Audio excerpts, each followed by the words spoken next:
From Impact Alpha, it's This Week in Impact, where we bring you some of the most interesting impact investing and sustainable finance stories of the week.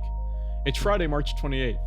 I'm Brian Walsh, and this week I'm joined by Impact Alpha editor David Bank. We'll discuss, with Proxy season upon us, how shareholders can apply a system stewardship model for the companies they own. Plus, how share the wealth strategies via employee ownership attract popular support. And finally, a look at our spring tour, Reconstruction, which offers a playbook for shared prosperity. That's all coming up on This Week in Impact. Hi, David. How are you? Hey, I'm great, Brian. How are you? Doing well. So first up, a different March Madness as we head into Proxy season, that time when shareholders in public companies vote on various matters of concern ahead of annual company meetings. In previous years, resolutions on ESG and DEI initiatives gained some periodic traction, though the current political climate has tampered those efforts. David, what are we learning about the various resolutions coming forth this proxy season?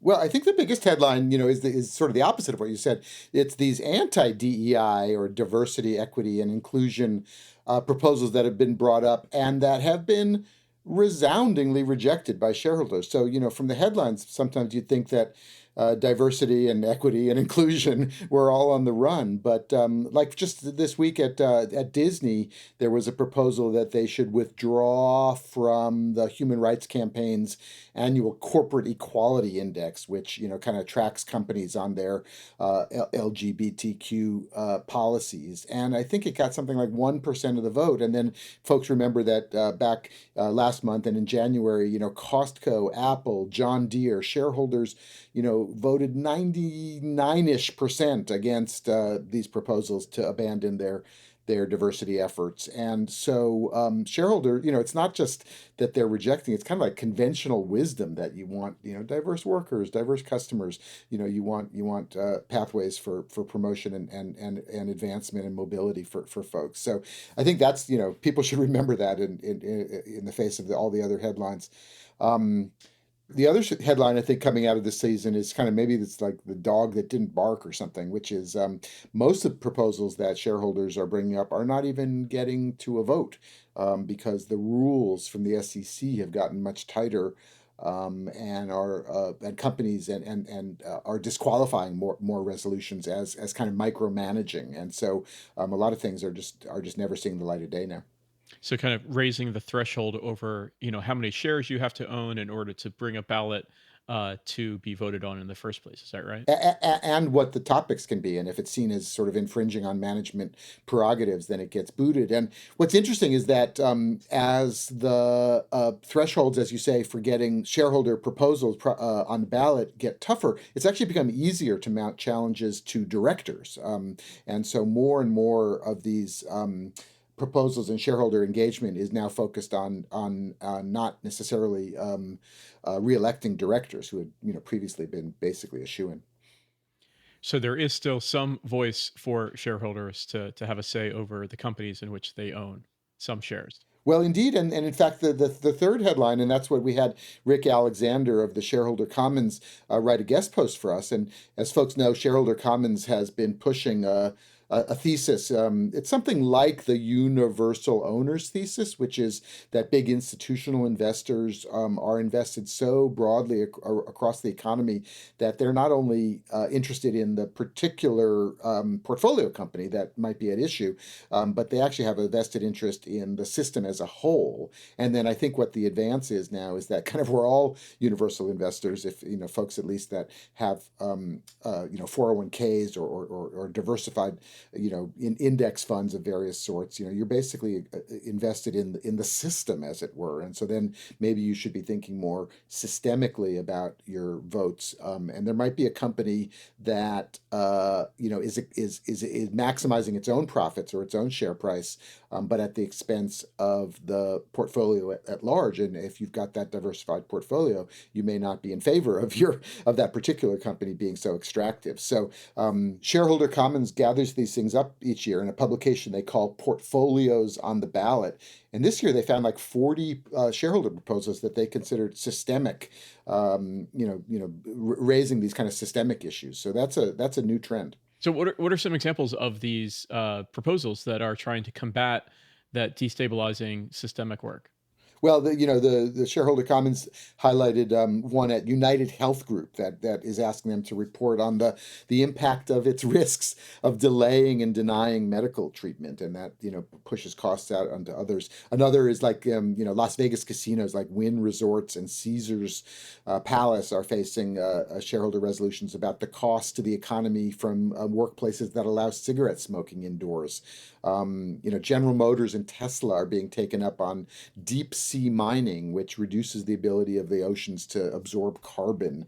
And fast food outlets like Yum Brands and McDonald's are being asked about antimicrobials in their supply chain, which creates resistance that allows diseases to spread. So these are things again that might increase the profits and the share price of that particular company, but that have much broader effects on the portfolio as a whole.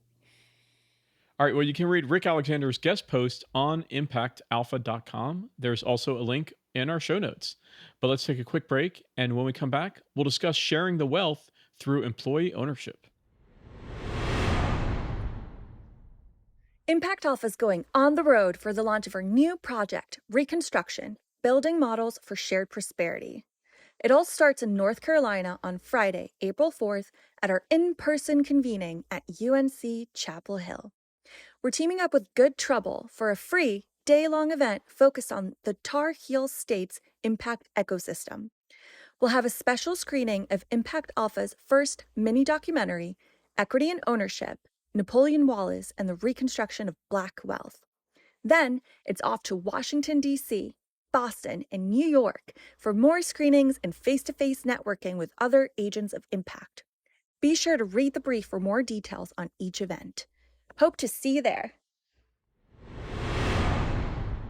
Earlier this week, Impact Alpha's Agents of Impact call featured a range of efforts to share the wealth via employee ownership models. David, what were some of the key takeaways from the call? Well, the first is, there's kind of bipartisan support for employee ownership.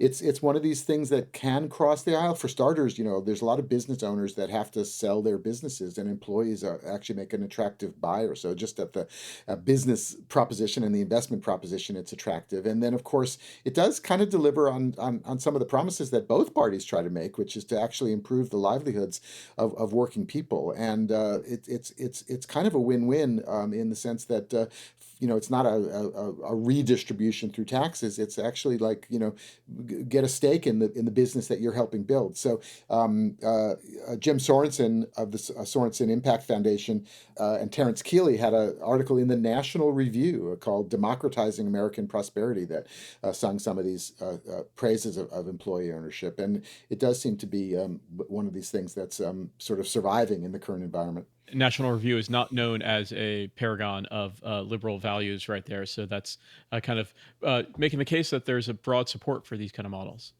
Yeah, and the other thing I think that came out of the call was just the variety of different models that are coming to the fore, and there's the 100% buyouts that some funds and the Apis and Heritage in particular folks might know helps companies make that transition to employee ownership. There's the 5% model that big private equity companies like KKR has taken the lead in this, and they've been sharing some of the payouts that they get when they sell their portfolio companies with the workers.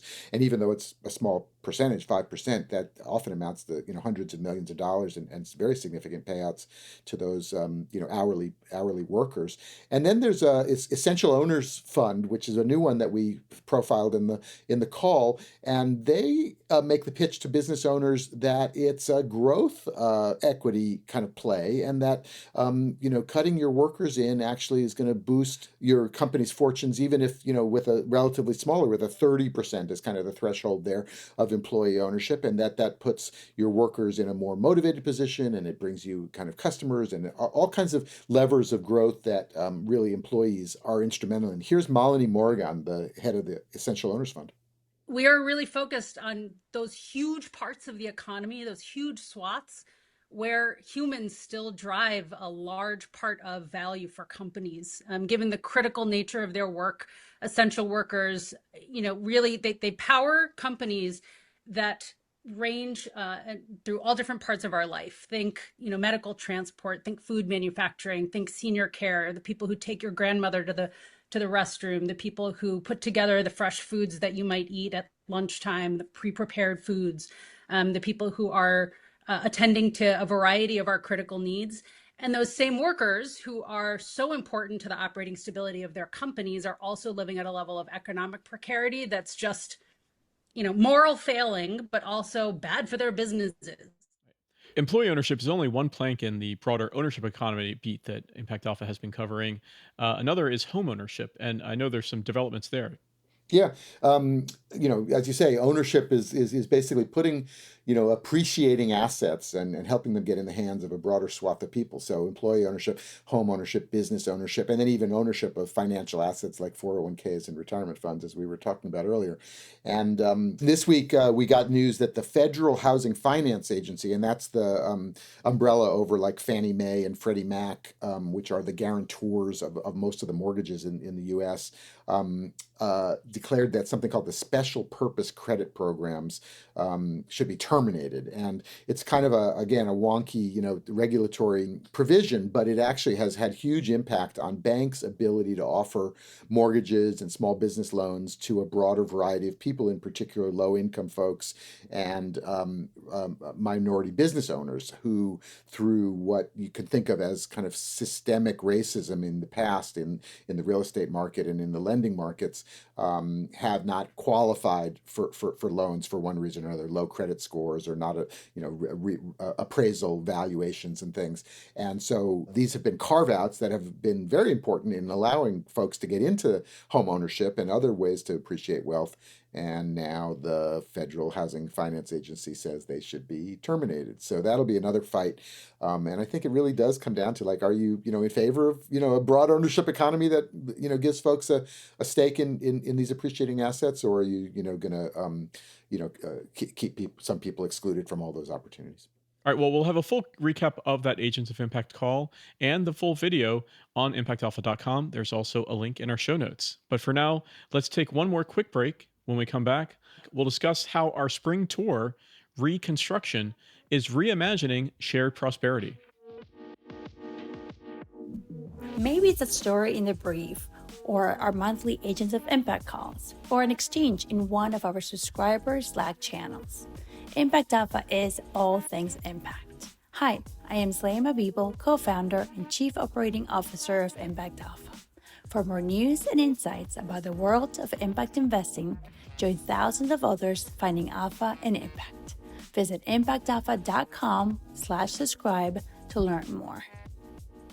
So earlier this week, David, you previewed a spring tour of sorts that Impact Alpha is going on the road, and it's under the umbrella of Reconstruction. Tell us about it. Yeah, well, we've got a series of live events, and so we want folks to come out and see us and meet us. And we're building it around our mini documentary we've mentioned a few times, called Equity and Ownership.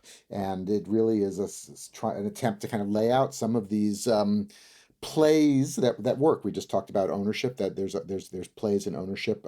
There's community finance, there's green finance and green infrastructure. There's a number of things that I think are kind of incontrovertibly successful as models for helping communities thrive and individuals and families thrive. And we're building it under the umbrella of construction. So there's the construction part of it, the build part of it, and that's become very trendy now. People talk about abundance economy and that sort of thing. And so building the new economy and the new structures that allow people to get ahead in very kitchen table, bread and butter kind of ways, lowering their energy costs, getting into a home, home buyership kind of position, building their business. These are not radical concepts. These are kind of the way that communities and families have thrived for generations. And so making those things available, accessible, fair, I think is a kind of agenda that many folks could get behind, no matter where they sort of come from or what their leanings are. And we're going to kind of just try to plow through, I think, some of the kind of divisions towards what I think are kind of common sense solutions. We're calling it a playbook for shared prosperity. So folks should lay out the plays and say, like, this works. So what are some of those plays in the playbook that we're identifying? Well, so for example, we've talked about commercial real estate, and one sort of emerging idea is help business owners buy the commercial property that their business operates in, instead of just being a tenant or a lessee and subject to rent increases. Be able to ride up with the growth or the increased values in a neighborhood by owning the commercial building. Often that's becomes the sort of legacy asset that can be passed along if your accounting business or your veterinarian business or your beauty salon goes away. You've got the building that it was housed in, and that could be used for other purposes. Similarly, it could be as simple as helping a school district convert to electric school buses, which have a much lower cost of operating cost over time. There's a little bit of upfront cost, obviously, and you finance that over time. You've saved the school district money. You've saved the air quality as well, and often the air quality that your children are breathing in the school bus as well. And so there's a financial model, there's a health model. A lot of these things have these kind of co-benefits, and they just need to be sort of financed in some way and become sort of incontrovertible win-win. Now, next year, David, 2026 is the 250th anniversary of the Declaration of Independence, the first founding of the United States. But it's also the 150th anniversary of the end of Reconstruction, 1876. So tell us about how that kind of historical marker is also part of this overall effort. I can't resist saying that I'm looking forward to all the public officials who next year will be talking about the bisesquicentennial, the 250th anniversary. And so just the bisesquicentennial, it just rolls off your tongue. But so does this.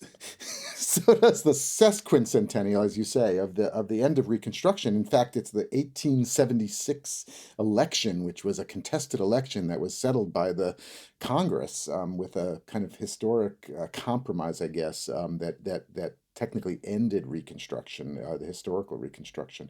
But I always thought that the interesting thing about that was the places where the shared prosperity actually persisted even after the end of the official sanction and policy, and frankly the federal troops. And in places like Tulsa, I think folks know, and also Wilmington, North Carolina, and Springfield, Illinois. There were very vibrant, and Durham, North Carolina, where we're going. There were very vibrant Black business districts, sometimes called Black Wall Street, but often department stores and newspapers and banks, and they were successful, and it was a vibrant economy, and there was often multiracial support for all that because everybody was getting rich. So there really were examples of shared prosperity. I will say that in those cases I mentioned, it was disrupted or dismantled or destroyed, and often very violently. And I think what we have to learn to do is sort of accept success, which is that folks can prosper and get rich and thrive together, and that this is not a zero-sum game, and those are the kinds of themes that we're going to be hitting in this spring tour. Indeed, as you wrote previously on this topic, a bottom-up and top-down mobilization to rewrite rules, redistribute power, and redress injustice can turn disruption and division into renewal and reconciliation. And I think, folks, just as I say, just get behind what, could be, much better way to live together. And, I think when people kind of wake up to that, some of these divisions that we think are so intractable now, actually we'll find a way past them. So looking to the past to be optimistic about the future. Well, yeah, there's always another chapter to be written, Brian. All right. Well, you can read David's piece on Reconstruction on ImpactAlpha.com and via the link in our show notes. But for now, that's going to do it for this episode of This Week in Impact. Thank you, David. Thanks, Brian. And thank you all for listening. This Week in Impact is a production of ImpactAlpha and part of the ImpactAlpha podcast network. Smart conversations by and for impact investing professionals. For exclusive stories and insights about the world of impact investing and sustainable finance, join thousands of other agents of impact by subscribing. Just go to impactalpha.com/subscribe for full access. Thanks, as always, to our producer extraordinaire, Isaac Silk. For David Bank, I'm Brian Walsh, Managing Director of the strategic advisory firm Human Nature. We'll see you next week for more Impact.